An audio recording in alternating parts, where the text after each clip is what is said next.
Bismillahirrahmanirrahim. Assalamualaikum warahmatullahi wabarakatuh. Alhamdulillah summa alhamdulillah alladzi khalaqal mauta wal hayata liyabluwakum ayyukum ahsanu amala. Asyhadu an la ilaha illallah wahdahu la syarikalah wa asyhadu anna Muhammadan abduhu wa rasuluh. Allahumma salli ala Muhammad wa ala alihi wa sahbihi wa sallim ajma'in, amma ba'du. Subhanaka la ilma lana illa ma 'allamtana innaka antal alimul hakim. Allahumma inna nas'aluka al-huda wa tuqa wal afafa wal ghina. Allahumma inna nas'aluka ilman nafi'a wa rizqan thayyiba wa amalan mutaqabbala. Hadirin para jamaah rahimakumullah, Bapak, Ibu, saudara-saudara yang saya muliakan, kajian kita pada malam hari ini diberi judul Mensikapi Zaman Edan. Ini judulnya agak provokatif ya, padahal isinya yang biasa-biasa saja.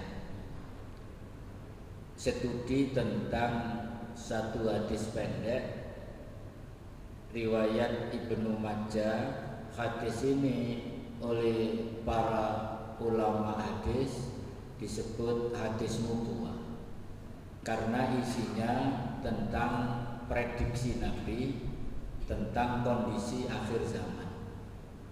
Jadi kalau konten atau matan hadis, matan itu isi hadisnya itu bicara tentang kondisi akhir zaman, para ulama kemudian mengklasifikasi menjadi sebuah hadis yang disebut hadis nubuwah, prediksi tentang kondisi akhir zaman.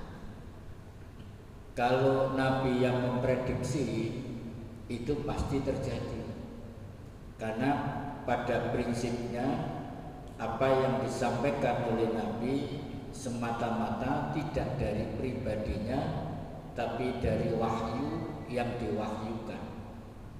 Itu yang disebut oleh Allah dalam Al-Quran, wa ma yantiqu anil hawa in huwa illa wahyu yuha.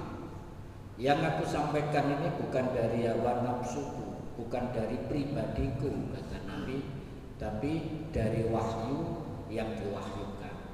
Jadi kalau Nabi yang bicara, ada keharusan kita untuk mengimani, itu pasti terjadi. Tetapi kalau manusia biasa yang memprediksi masa depan, lah orang yang punya keahlian meramalkan masa depan itu di dalam ilmu disebut futurolog, yaitu orang yang bisa meramalkan masa depan. Nilai kebenarannya tidak pasti, tapi nisbi, bisa jadi benar, bisa jadi salah. Sebelum saya membacakan hadis Nabi yang kita sebut hadis nubuwah itu, saya coba sampaikan apakah prediksi manusia biasa itu ada benarnya atau tidak. Ada futurolog lokal dan interlokal, kira-kira begitu. Mungkin para jamaah kenal tokoh namanya Ronggo Warsito. Ada yang kenal? Enggak, kenal di mana jenengan? Iya, Ronggo Warsito itu pujangga terakhir dari Jawa. Narasi-narasinya banyak dikutip orang karena dianggap benar sesuai dengan zaman akhir ini. Jadi kalau ini sebagai khazanah saja, Ronggo Warsito itu keturunan Raja Demak, kemudian mondok di Ponorogo. Kiainya itu namanya Hasan Besari, seorang ulama yang dianggap wali, Sehingga kalau jenengan 10 hari terakhir bulan Ramadan ke sana, itu nggak cukup tempat itu. Jadi depan ini masjid, belakangnya ini makam beliau.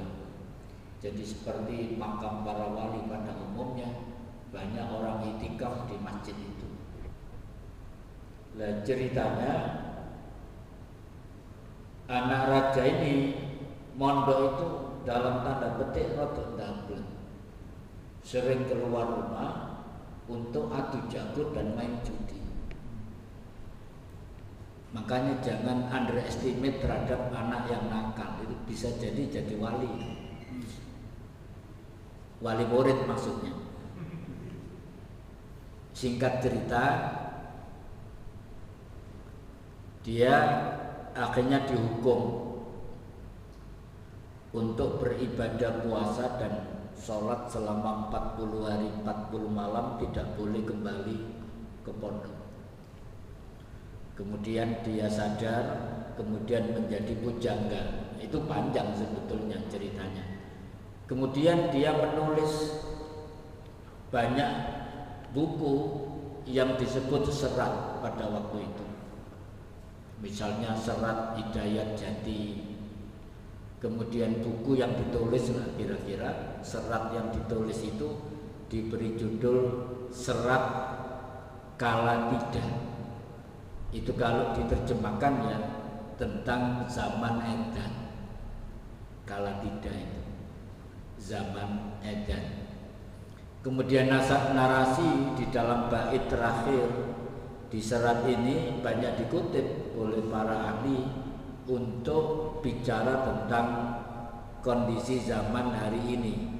Saya itu tidak pandai membaca bahasa Jawa, mungkin bisa keliru. Cuman penggalan narasinya itu berbunyi amenangi zaman edan. Yen ora edan, yen ora melu edan, ora kaduman. Ngerti Pak jenengan ngeten iki? Ngerti ya kalau orang Jawa Timur ya. Dilalah kersane ngalah, beja-bejane kang lali, luwe bejo kang eling lan waspada. Narasi ini banyak dikutip oleh para pakar, para kiai, juga para ustadz, termasuk saya mengutip bahwa apa yang diramalkan oleh Ronggo Warsito tentang zaman edan itu nanti kalau kita hubungkan ada benang merahnya dengan hadis Nabi yang mau saya bacakan kepada para jamaah. Memang zaman itu seperti itu, sudah edan, sudah rusak, kira-kira begitu. Ini yang pertama. Yang kedua, kalau gayanya agak ilmiah begitu, ada futurolog yang memang diakui, namanya Samuel Huntington. Dia menulis buku The Clash of Civilization tahun 97. The Clash of Civilization itu artinya benturan peradaban. Kalau disimpulkan tulisan Huntington ini, nanti di akhir zaman itu ada benturan peradaban besar Islam dan Barat. Dia menyebut Islam dan Barat. Sebetulnya nanti kalau kita kaji hadis-hadis Nabi, yaitu ada perang akhir zaman yang oleh anak ITS menulis buku tentang Armageddon. Itu lebih ilmiah lagi, bahwa ada perang akhir zaman, Islam berhadapan dengan Barat. Barat itu siapa? Yahudi. Itu sebetulnya yang ingin disampaikan oleh Samuel Huntington tadi. Kemudian benturan itu juga terjadi benturan antar agama, antar peradaban, juga benturan di internal agama kita. Yang hari ini mungkin kita rasakan ada benturan-benturan itu. Secara politik ada kekuatan besar yang membenturkan. Partai Islam misalnya dipecah, PKS dipecah, ada Gelora misalnya, PAN juga dipecah, tokohnya yang satu diangkat Pak Amin Rais kemudian bikin partai sendiri karena kesulitan anggaran, akhirnya partai ini tidak bisa, artinya mati sebelum berkembang. Kemudian ormas yang lagi gres dibenturkan PBNU dengan Partai Kebangkitan Bangsa, itu kata para ahli sebetulnya by design semua, ada kekuatan besar untuk membenturkan. Ya ini benturan peradaban itu di situ. Partai-partai nasionalis, partai-partai sekuler aman-aman saja, tidak dibenturkan sampai kepada pencalonan gubernur, kepala daerah juga dibenturkan, juga dicegal, juga mengerikan. Ini semua prediksi Paul Huntington itu benar apa yang terjadi hari ini. Nah, bagaimana kita mensikapinya itu yang penting para jamaah sekalian rahimakumullah. Kemudian saya ingin cepat-cepat untuk membacakan apa yang diprediksi oleh Rasulullah Shallallahu Alaihi Wasallam dalam sebuah hadis riwayat Imam Ibnu Majah. Hadis ini menurut para ulama ahli hadis dikatakan hadis sahih, berarti bisa dipertanggungjawabkan. Rasulullah bersabda, Bismillahirrahmanirrahim, sayati alan nasi sanawatun khadda'atun, akan datang tahun-tahun penuh dengan kedustaan yang akan menimpa manusia. Jadi tahun-tahun itu penuh dengan dusta.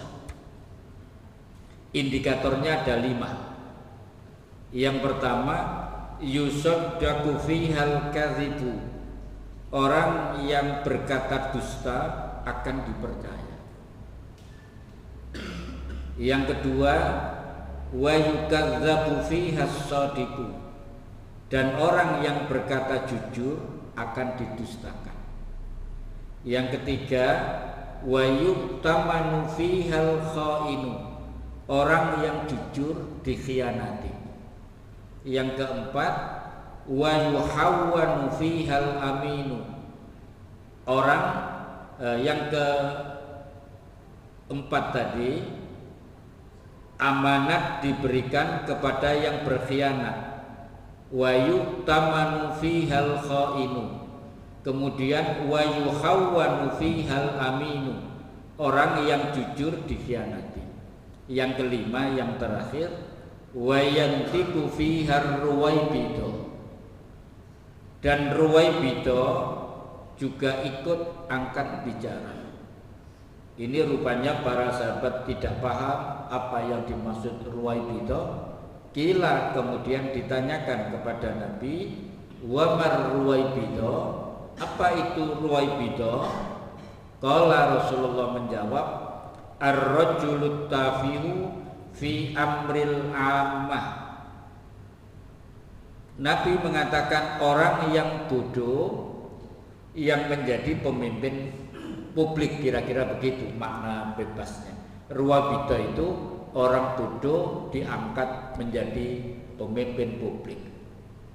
Baik para jamaah sekalian rahimakumullah, saya ingin coba elaborasi sedikit-sedikit dari 5 ini.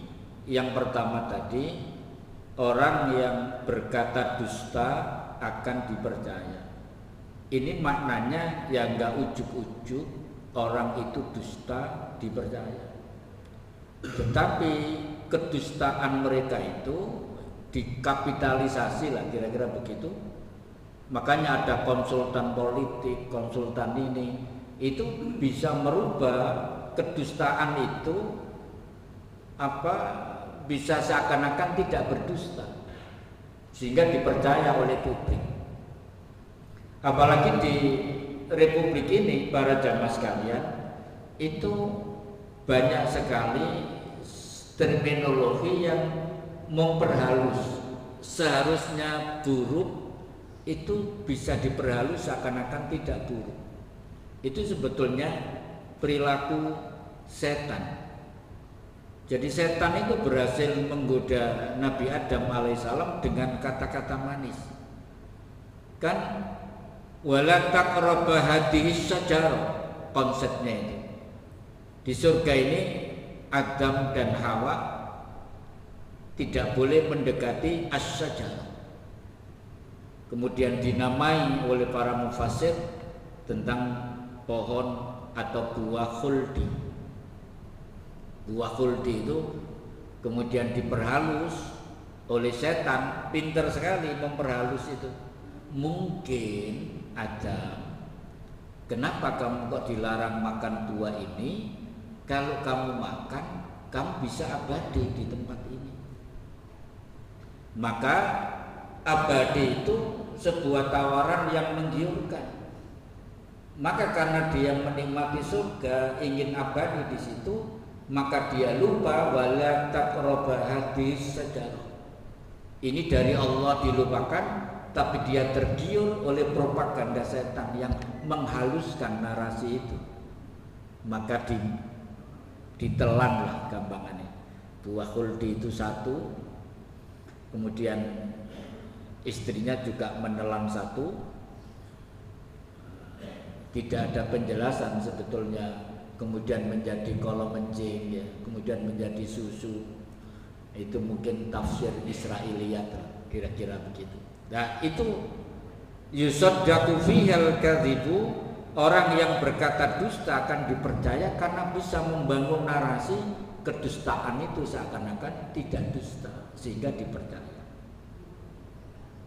Kemudian wa yukadzabu fihas shadiqu, dan orang yang jujur akan didustakan. Jadi kebenaran itu bisa dikalahkan oleh propaganda saling membuli, membuat narasi yang mungkin memalsukan, memfitnah dan seterusnya. Itu bisa terjadi sehingga orang baik tidak cukup punya kekuatan untuk tampil di pentas di tengah-tengah masyarakat untuk menjadi pemimpin publik. Padahal sebetulnya dia jujur, punya kemampuan, amanah, jejak digitalnya tidak menunjukkan orang yang buruk. Itu semua ada permainan. Ya kalau enggak setan ya syaitan gitu ya. Kemudian yang ketiga, wa yu'tamanu fihal khainun, amanat diberikan kepada yang berkhianat. Para jamaah sekalian, kalau bicara ada unsur khianat, itu kita bicara tentang orang munafik. Orang munafik itu dijuluki di dalam Al-Quran dengan 4 indikator. Yang pertama, yukhadi'unallah wa huwa khadi'uhum. Orang munafik itu menipu Allah dan Allah akan membalas tipuannya. Menipu gimana maksudnya?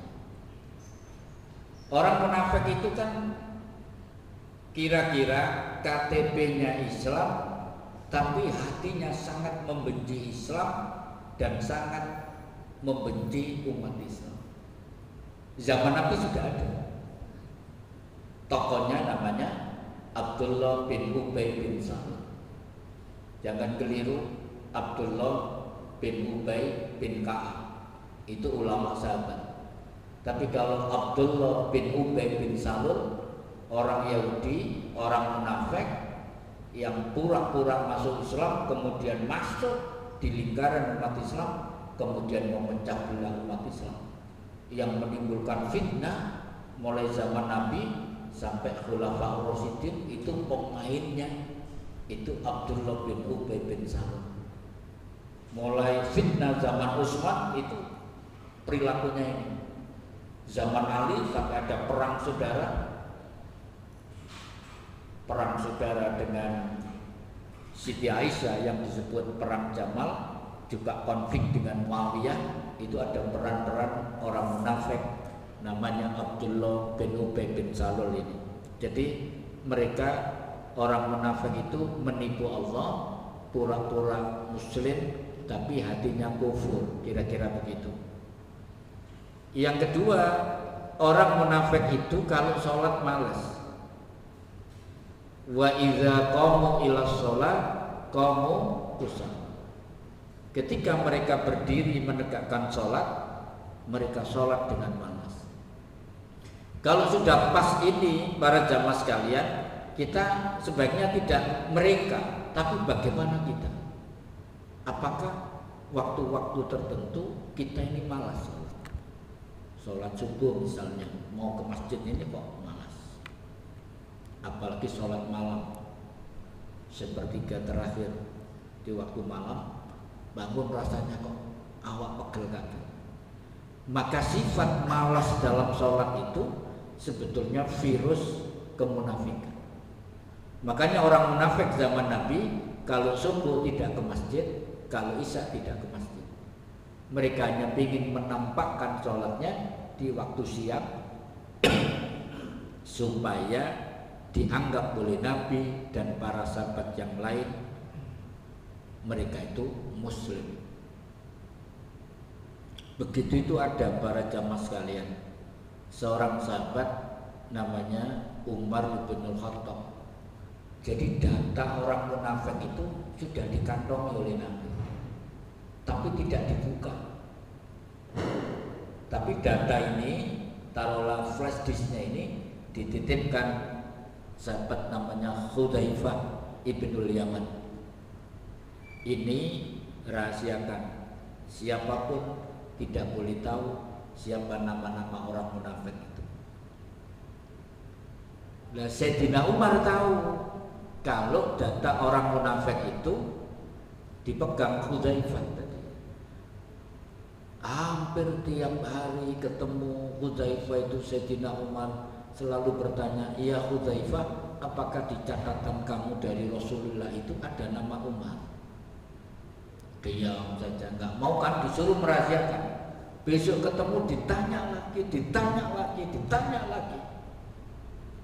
Sampai akhirnya keceplosan, namanya Hudzaifah ibnul Yaman ini tidak ada katanya. Baru Umar tenang.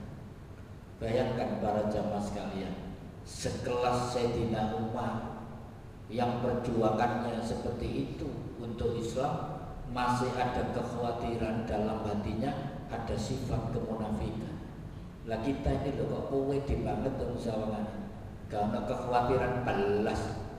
Ada enggak sifat-sifat virus-virus kemunafikan itu yang menempel pada kita itu untuk mendetok? Ada enggak sifat kemunafikan itu? Salah satunya adalah dengan sholat. Apakah kita sholat dengan bergembira? Apakah ada beratnya kita sholat itu? Di situ detoknya. Sama dengan orang yang sakit, hatinya ada penyakit atau tidak, mendetoknya gampang. Bagaimana sikap dia kepada Al-Quran. Jadi kalau ada orang yang tidak bisa satu hari pun tidak membaca Al-Quran, dan lagu terindah yang masuk pada telinganya itu adalah ayat-ayat Al-Quran, murattal Al-Quran, dan dia bahagia dengan Al-Quran itu, maka pastikan hati orang itu sehat. Tapi kalau jarang membaca Al-Quran, membaca Al-Quran terasa berat, lagu terindah bagi telinganya bukan Al-Quran tapi lagu yang lain, pastikan bahwa hatinya belum sehat, tapi hatinya sakit. Karena hati itu ada yang mati, ada yang sakit, ada yang sehat. Ini juga begitu, mendetoknya bahwa orang munafik itu malas sekali sholat. Kemudian yang ketiga, yura'unan nasa. Orang munafik itu riya, akan ibadahnya, sholatnya itu riya. Dia ingin dilihat oleh manusia. Riya itu pada tahap awal virus masuk, itu kalau dia berbuat baik, beribadah, dilihat orang, dia itu bahagia. Padahal dilihat orang itu nggak penting. Ibadah itu kan urusan dia dengan Allah. Yang keempat, orang munafik itu nek zikir sedikit, gak kuat zikir panjang-panjang. Ingat kepada Allahnya itu sedikit sekali. Qalilan, sedikit. Zikir panjang wis gak kuat. Baik. Kemudian yang keempat, para jamaah sekalian, wa yuhawwanu fihal aminu. Orang yang jujur dikhianati. Itu di mana-mana sudah. Apalagi perkembangan bulan terakhir ini, kalau kita cerdas sosial media, pasti akan ketemu, wah ternyata dijegal, ternyata dikhianati, dan seterusnya dan seterusnya. Sudah cukup menjadi penjelas terhadap wa yuhawwinu fihal aminu. Kemudian para jamaah sekalian rahimakumullah, yang kelima ini yang orang disebut ruwaibidah, yaitu ar-rajulu tafihu fi amril ammah, orang yang